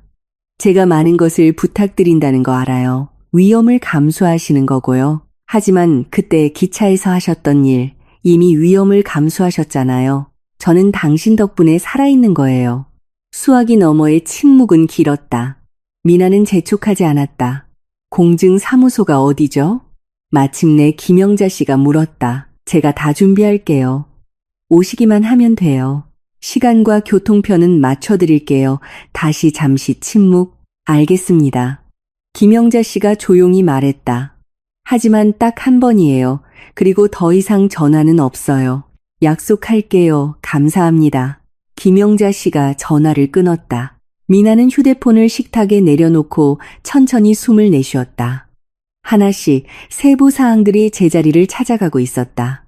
마침내 구조를 갖추게 된 원고의 페이지들처럼 녹음, 혼전 계약서, 김영자 씨의 증언, 변호사. 이제 모든 것이 모였다. 마지막 요소만 남았다. 진우가 스스로 그 말을 해야 했다. 압박에 못 이겨서도 아니고 비난에 대한 답변으로도 아닌 자발적으로 그가 안전하다고 생각하는 대화 속에서 그녀가 아무것도 모르고 아무것도 의심하지 않으며 아무것도 녹음하지 않는다고 확신하는 상황에서 이것이 가장 어려운 단계였다. 왜냐하면 미나가 알고 있는 것을 아는 상태에서 누군가를 솔직하게 만들도록 유도하는 것은 차가운 머리와 자신에 대한 절대적인 통제를 요구했기 때문이다. 떨리는 목소리도 불필요한 시선도 너무 많은 것을 말해주는 침묵도 없이 그녀는 하루 종일 준비했다. 진우는 저녁 6시에 공장에서 돌아왔다. 피곤하고 짜증이 나 있었다. 공급업체와의 협상이 교착 상태에 빠졌다고 말했다. 공장장이 바보처럼 군다고, 모든 것이 무너지고 있다고. 미나는 듣고 저녁을 데워주고 그에게 차를 따라주었다. 그는 식탁에 앉아 점차 진정되었다. 그녀는 이런 편안하고 가정적인 분위기를 만드는데 능숙했다. 저녁 식사 후 그녀는 식탁을 치우고 돌아왔다. 잠옷주머니 속 녹음기는 그가 오기 전에 미리 켜두었다. 진우 씨, 그녀가 맞은편에 앉으며 말했다. 할 얘기가 있어. 진지하게. 그는 주의 깊게, 하지만 불안 없이 그녀를 보았다. 듣고 있어. 요 며칠 생각해봤어. 많이. 그녀는 시선을 내렸다가 용기를 내는 사람처럼 천천히 들었다. 우리 사이에 뭔가 잘못된 것 같아. 오래전부터. 당신은 못 느껴. 진우는 잠시 침묵했다. 정확히 뭘 말하는 거야? 모르겠어. 미나는 조용히 약간 자신 없는 목소리로 말했다. 진실을 듣기 두려워하는 사람들이 말하는 바로 그 방식이었다. 가끔 당신이 마음을 닫고 있는 것 같아. 무슨 생각을 하는지 모르겠고 우리 사이에 당신이 나한테 말하지 않는 무언가가 있는 것 같아. 진우는 그녀를 바라보았다. 그의 눈빛에 무언가 빠르고 거의 알아챌 수 없는 것이 스쳐 지나갔다. 불안이 아니라 계산에 가까웠다. 그는 저울질하고 있었다. 구체적으로 뭐에 대해서? 그가 조심스럽게 물었다. 아마 아빠에 대해서. 미나가 말했다. 아빠랑 통화했잖아. 보험증권에 대해서. 나도 알아. 그녀는 솔직하고 거의 순진하게 그를 보았다. 반대하는 건 아니야. 그냥 왜 나한테 말 안 했어? 우린 가족이잖아. 진우는 약간 긴장을 풀었다. 그녀는 그의 어깨를 보고 그것을 알 수 있었다. 재정적인 세부 사항으로 너한테 부담 주기 싫었어. 그가 말했다. 이 모든 건 우리 둘의 평안을 위한 거야. 무슨 일이 생기면 넌 보호받을 수 있잖아. 무슨 일이 생길 수 있는데? 미나가 부드럽게 거의 아이처럼 물었다. 그는 오랫동안 그녀를 바라보았다. 그리고 신뢰하기로 결정한 사람처럼 조용하고 천천히 말했다. 인생은 예측할 수 없어, 미나야. 사람들은 죽어, 가끔은 예기치 않게. 심장마비 같은 거. 젊은 사람들도 심장마비나 무서워. 그녀가 말했다. 목소리가 약간 떨렸지만 그것은 올바른 떨림이었다. 겁먹은, 폭로하지 않는, 무섭게 하는 거 아니야. 그가 그녀의 손을 자신의 손으로 덮었다. 그냥 있는 그대로 말하는 거야. 네가 잘 지냈으면 좋겠어. 나한테 무슨 일이 생기든. 나한테? 미나가 조용히 되물었다. 우리 둘 다에게. 그가 빠르고 거의 자동적으로 정정했다. 하지만 이미 늦었다. 실언은 나왔다. 미나는 천천히 믿는다는 듯이 고개를 끄덕였다. 날 걱정해 주는구나. 그녀가 말했다. 당연하지. 그가 손을 떼고 의자 등받이에 기댔다. 난 내 남편이잖아. 그것으로 대화는 끝났다. 진우는 거실로 가서 텔레비전을 켰다. 미나는 식탁에 몇 분 더 앉아 있다가 일어섰다. 욕실로 들어가 문을 닫고 녹음을 멈췄다. 재생 버튼을 누르고 필요한 부분으로 되감았다. 심장마비 같은 거.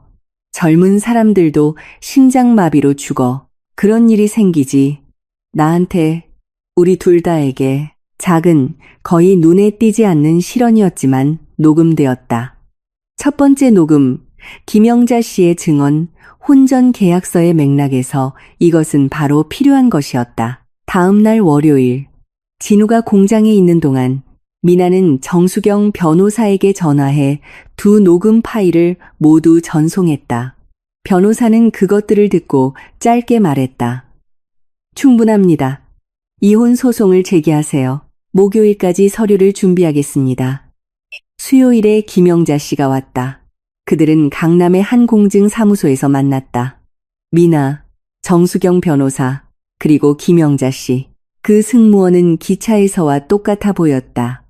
젊지 않고 땅딸막하며 일을 많이 하고 휴식을 거의 취하지 못하는 사람의 지친 얼굴. 그녀는 미나의 손을 건조하고 짧게 잡았고 껴안거나 불필요한 말을 하지 않았다.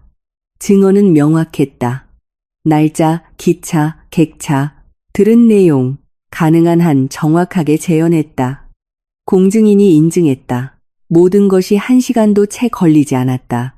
밖으로 나왔을 때 미나는 김영자 씨 옆에 멈춰섰다.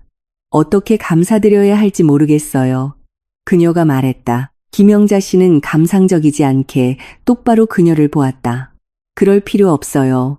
그녀가 대답했다. 저는 제가 해야 할 일을 했을 뿐이에요.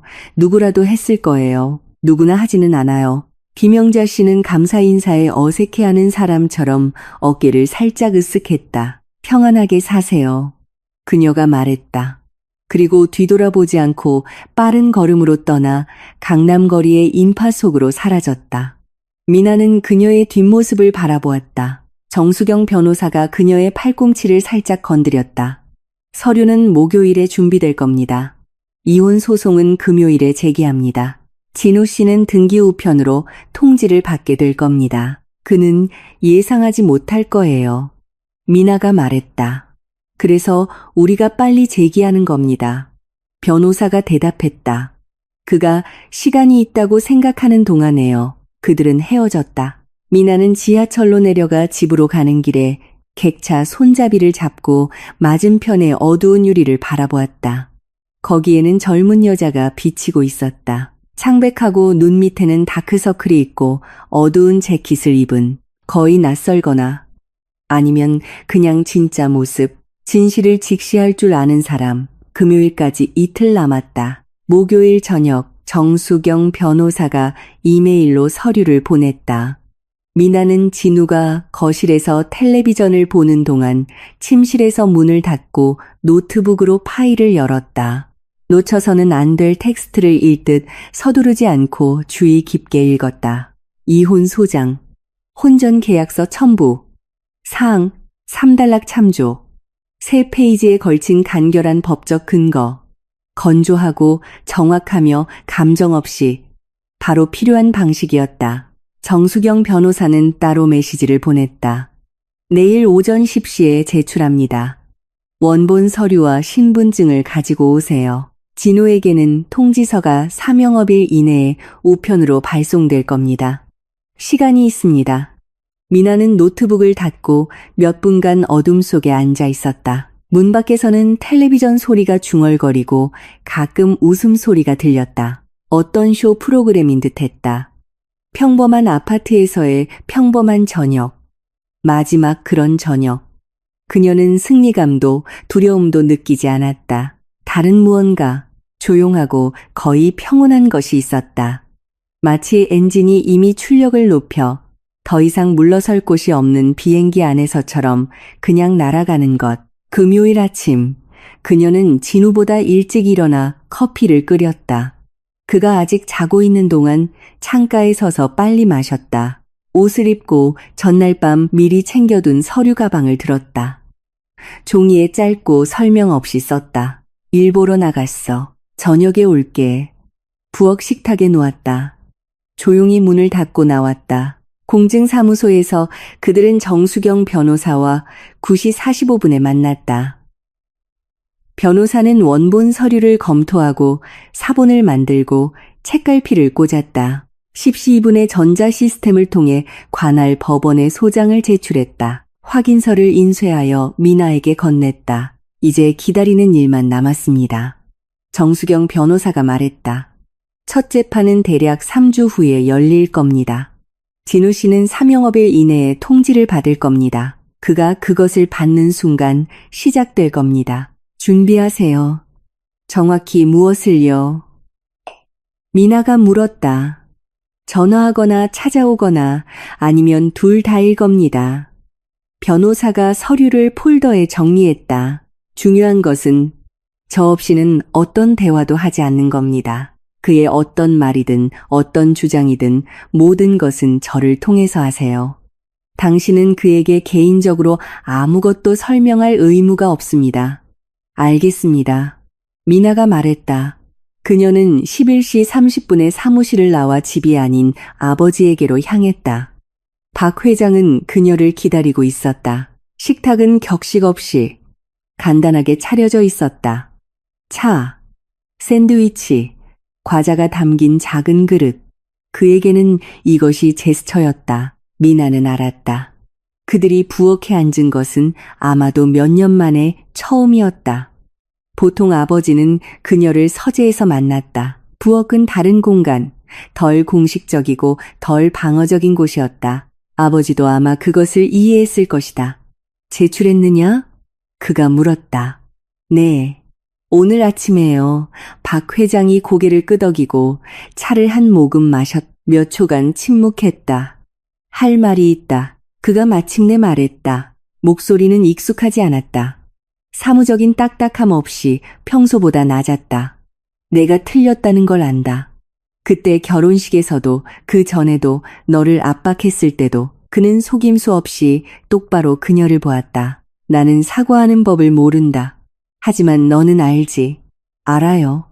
미나가 말했다. 혼전 계약서. 내가 그를 믿지 않았기 때문에 고집했다. 증거는 없었지만 그냥 느꼈다. 그에게 뭔가 잘못된 것이 있었다.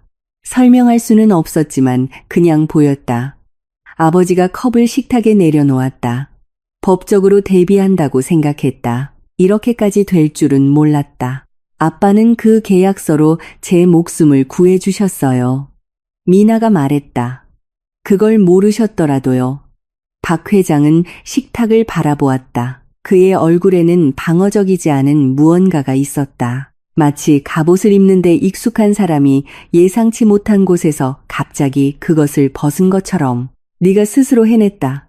그가 말했다. 나는 거의 관여하지 않았다. 관여하셨어요. 그냥 아빠 방식대로요. 그들은 잠시 침묵했다. 창밖에서는 도시의 소음이 멀리서 익숙하게 들려왔다. 이제 어떻게 되느냐? 아버지가 물었다. 재판이요. 3주.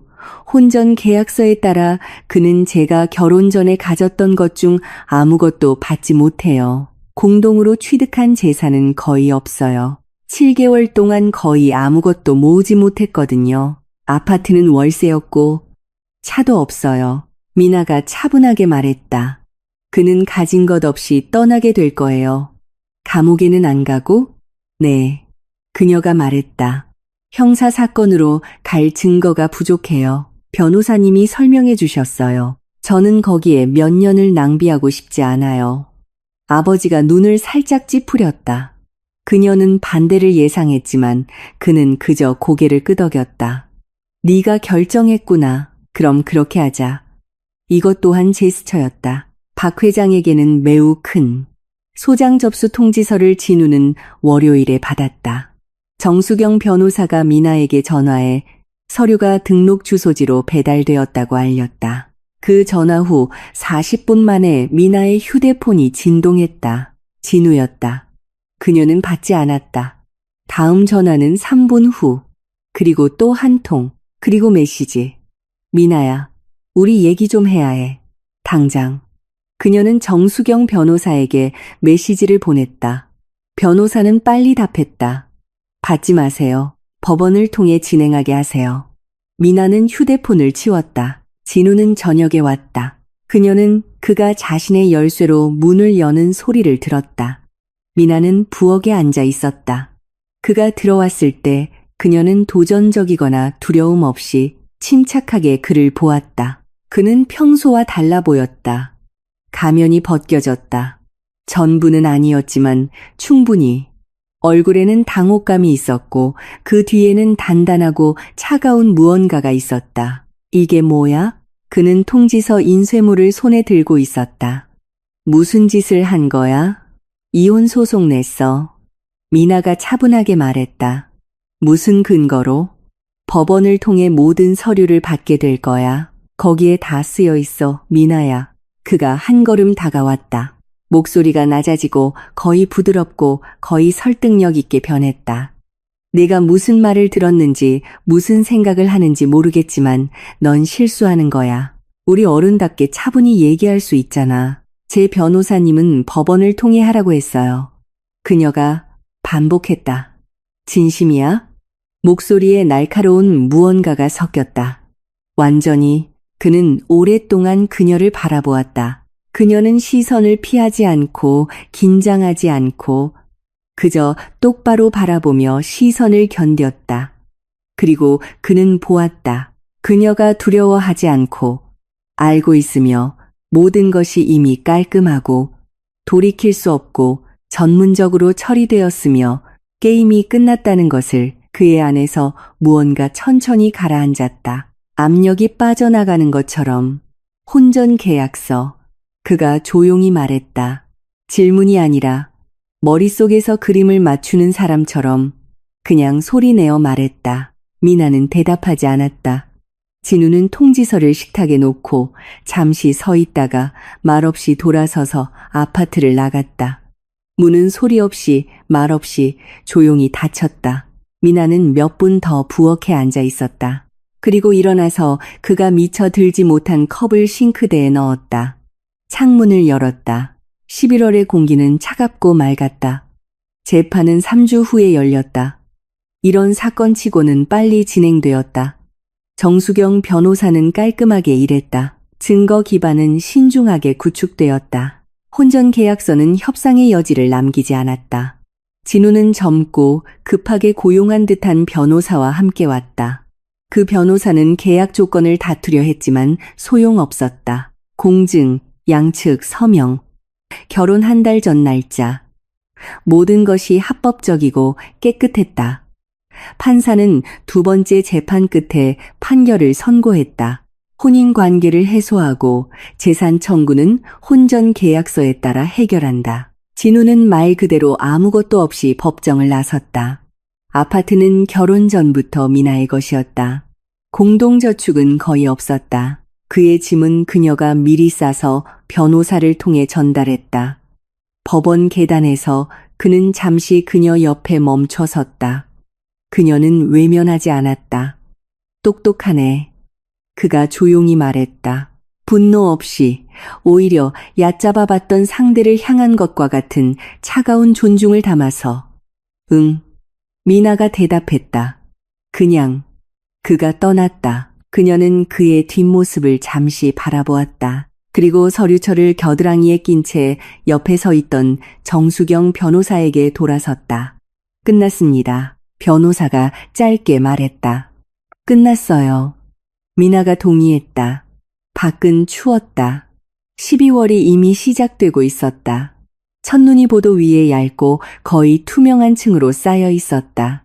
미나는 재킷깃을 올리고 지하철역으로 향했다. 걸으면서 한 가지를 생각했다. 진산에도 지금쯤 눈이 오겠지. 그리고 터미널 카페가 12월에도 문을 연다면 아마 따뜻하고 커피 냄새가 나겠지. 그리고 현우는 아마도 커피 머신 앞에 서서 같은 집중된 표정으로 그것을 조정하고 있겠지. 그녀는 휴대폰을 꺼내 그때 그 일요일 아침 카페를 떠나면서 기록해 두었던 번호를 기억 속에서 찾았다. 혹시 몰라서 그냥 보도 한가운데서 멈춰서서 지나가는 사람들에게 신경 쓰지 않고 짧게 썼다. 현우 씨, 미나예요. 11월에 게스트하우스 찾아주셨던 기억하신다면 곧 가고 싶어요. 보내고 휴대폰을 치우고 1분 전보다 더 가벼운 발걸음으로 계속 걸었다. 현우는 20분 후에 답장했다.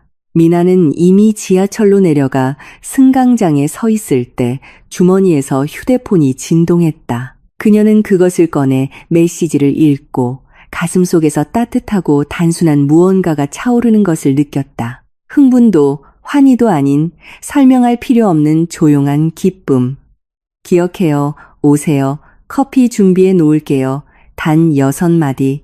불필요한 질문 없이. 무슨 일이 있었냐는 말도 없이. 왜 이렇게 오래 걸렸냐는 말도 없이. 그냥 오세요. 미나는 메시지를 2번 읽었다. 그리고 몇 주 만에 처음으로 역할 속에서가 아니라 진심으로 미소 지었다. 그녀는 저녁 6시 30분에 집에 돌아왔다. 아파트는 이제 익숙해진 그녀만의 정적으로 그녀를 맞았다. 진우의 물건들은 이미 일주일 전에 사라졌다. 변호사가 그에게 싸놓은 가방을 전달했을 때 미나는 방들을 둘러보며 슬프지 않다는 것을 깨달았다. 공간은 텅 비어 보이지 않았다. 자유로워 보였다. 그 차이는 엄청났다. 그녀는 옷장을 열고 가방을 싸기 시작했다. 서두르지 않고 신중하게. 출장이 아니라 가고 싶은 곳으로 떠날 때처럼. 2년 전 부산 시장에서 산 부드러운 짙은 녹색의 아끼는 스웨터, 청바지, 오랫동안 미뤄두고 시작하지 못했던 책, 최소한의 화장품, 충전기, 펜이 든 공책. 다음 날 아침, 토요일, 그녀는 4년간 함께 일한 편집장인 김 부장님에게 전화했다. 짧게 설명했다. 며칠이 필요하다고. 그는 반대하지 않았다. 미나는 그런 부탁을 남용한 적이 없었다. 쉬어요. 그가 간단하게 말했다. 강릉행 KTX는 오전 10시에 서울역에서 출발했다. 미나는 9시 30분에 역에 도착해 이번에는 객실이 아닌 일반 좌석표를 샀다.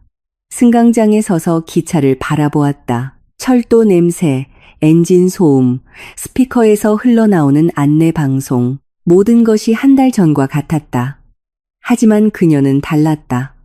객차 안에서 그녀는 창가에 앉아 가방을 선반에 올리고 책을 꺼냈다. 잠시 읽다가 그냥 창밖을 보았다. 유리창 너머로 도시가 천천히 멀어지고 수도권이 시작되었다. 눈 덮인 겨울 들판, 눈 속의 작은 숲, 검은 지붕의 드문 마을들. 하늘은 낮고 희끄무레했지만 구름 사이로 지평선 어딘가에서 옅은 12월의 햇살 한 줄기가 비치고 있었다. 강릉까지는 2시간 남짓 걸렸다. 거기서 그녀는 진산으로 가는 버스로 갈아탔다. 버스는 1시간 20분 걸렸다. 미나는 창가에 앉아 지난 한 달 재판, 진우에 대해 생각하지 않았다.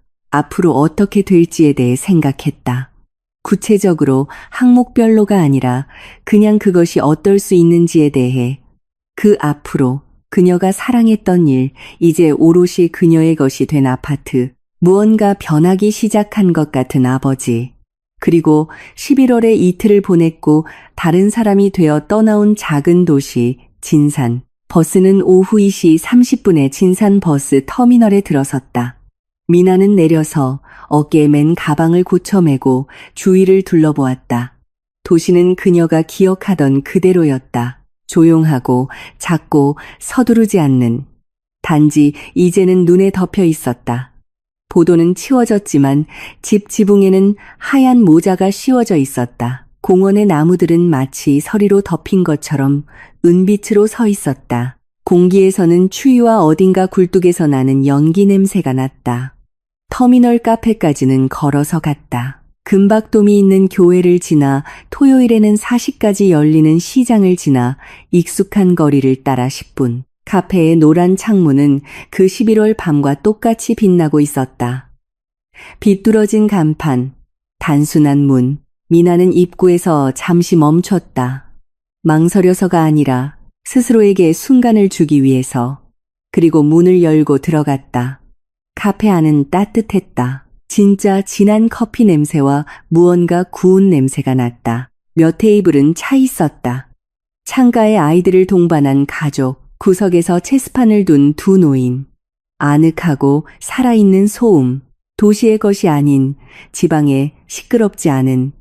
현우는 카운터 뒤에 서 있었다. 그는 그녀가 들어오는 순간 마치 바로 지금, 바로 그 문 열리는 소리를 기다렸다는 듯이 그녀를 바라보았다. 꾸민 듯한 놀라움도 대중을 향한 활짝 웃음도 없었다. 그냥 보았고 그의 얼굴에 무언가 조금 더 따뜻해졌다. 미나 씨, 그가 말했다.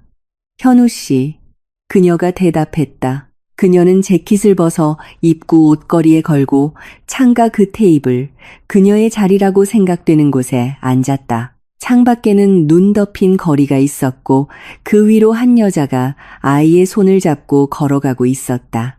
현우는 묻지 않고 커피를 가져왔다. 그녀 앞에 작은 잔과 각설탕 한 조각이 놓인 받침을 놓았다. 제가 뭘 마시는지 기억하시네요. 미나가 말했다. 기억해요. 그가 확인했다. 그냥 잠시 침묵했다. 어떻게 지내셨어요? 그녀는 두 손으로 잔을 감쌌다. 커피는 뜨거웠고 손가락이 금세 따뜻해졌다. 좋아졌어요. 그녀가 대답했다. 그리고 그것은 단서 없는 완전한 진실이었다. 훨씬 좋아졌어요. 그는 고개를 끄덕였다. 다시 묻지 않았다. 그녀가 처음부터 높이 평가했던 그 자질. 말한 것을 그대로 받아들이고 불필요한 것을 끌어내지 않는 것. 얼마나 계실 거예요? 그가 물었다. 며칠 동안요. 미나가 말했다. 그리고 잠시 망설이다 덧붙였다. 아직 잘 모르겠어요. 더 오래 있을 수도 있고요. 현우는 서두르지 않고 주위에 깊게 그녀를 보았다. 편한 게스트하우스는 운영해요. 그가 말했다. 혹시 모르니. 알아요. 그녀가 미소 지었다.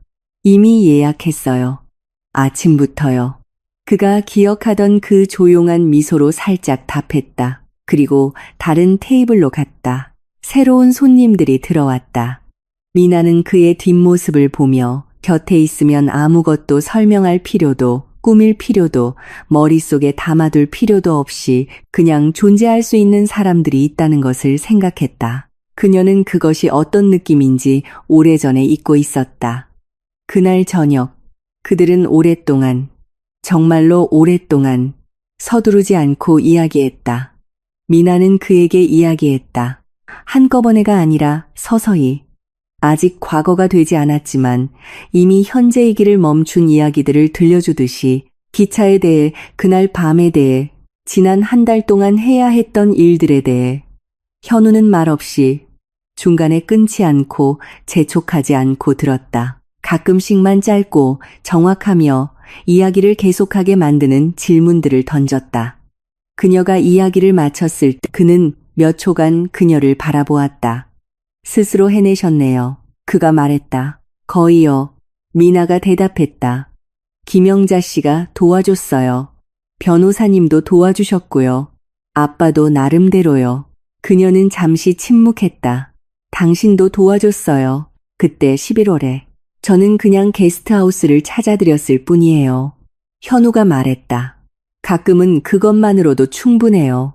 카페는 십시에 문을 닫았다. 현우는 테이블을 치우고 있었다. 미나는 마지막 커피 잔을 들고 어두운 창밖, 조용히 내리는 눈을 바라보고 있었다. 어린이 동화책에 나오는 것처럼 드물고 크고 솜털 같은 눈송이. 그녀가 떠나려고 일어섰을 때 현우가 카운터에서 나왔다. 내일은 일요일이에요. 그가 말했다. 저는 9시에 열어요. 게스트하우스 말고 아침 식사하고 싶으시면요. 하고 싶어요. 미나가 말했다. 밖은 춥고 조용했다. 눈은 계속 내리고 있었다. 미나는 치워진 보도를 걸었고 눈송이가 재킷과 머리카락에 내려앉았다. 그녀는 서두르지 않았다. 거짓으로 드러난 7개월의 결혼 생활, 인내와 냉철한 머리, 정확한 결정을 요구했던 한 달, 재판, 계단에서의 마지막 대화, 멀어져 가는 진우를 생각했다. 그리고 앞에는 작은 도시에서의 아침, 비뚤어진 카페에서의 커피. 그녀가 커피를 어떻게 마시는지 기억하고 불필요한 질문을 하지 않는 사람. 가끔은 바로 이것이 가장 중요한 것이다. 편한 게스트하우스는 11월과 마찬가지로 소박함, 따뜻함, 불필요한 말의 부재로 그녀를 맞았다. 리셉션에 같은 여자가 열쇠를 건네주었다. 미나는 방으로 올라가 가방을 놓고 재킷을 벗고 침대에 누워 긴 길을 다녀온 후처럼 즐겁게 몸을 쭉 폈다. 창밖에는 눈이 내리고 있었다. 작은 도시는 잠들고 있었다. 미나는 눈을 감았다. 앞으로 어떻게 될지 몰랐다. 일주일 후, 한 달 후, 1년 후, 여기에 남을지 서울로 돌아갈지 몰랐다. 그녀와 현우 사이에 이제 막 시작되는 계획이나 계산 없이 느리고 조용한 관계가 어떻게 끝날지 몰랐다. 하지만 그녀는 한 가지를 알았다. 오랜만에 처음으로 그녀는 이 무지를 두려워하지 않았고 계산하려 하지 않았으며 계획을 세우려 하지 않았다. 그냥 작은 도시의 작은 방 어둠 속에 누워 정적을 들었다. 맑고 진실된 그녀 자신의 내일은 아침이 올 것이고 그 아침은 좋을 것이다.